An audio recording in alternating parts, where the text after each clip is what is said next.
İyi ki doğdun Ateş. İyi ki doğdun. Ateş. İyi ki doğdun Ateş. Gel Ateşler gel. Ece yapsaydık keşke. Hadi. İyi üfle. İyi Hadi. güzel. Demir yardım et. Sen de yardım et abisi. Aferin. Ateş iyi ki doğdun. Aslında senin 26 Haziran doğum günün ama biz geç şey yaptık. Ay benim Neden? babam kadar. Bir daha yakalım. Dayısı bir daha yak. Ateş bir daha. Bir Bunu daha. çakmağı kırmamı mı bekliyoruz Bir lan? daha. Yak. Bir daha. Evet. Kısa bu. Al sen yak. Ben yakamıyorum. Ben sonra diğerlerini yakıyorum. Ateş.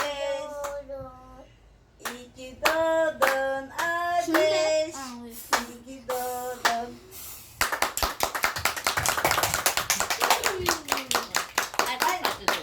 bir tane daha araba seç. Bir tane daha araba seç. Hadi gel geniş atacağız. Nasıl biliyor musun? Yanıma gel. Buraya gel bana. Ama dön. Dön. Öyle sürer işte. O öyle sürüyor. Biz öyle yapacağız zaten. Ateş sen ne oynuyorsun?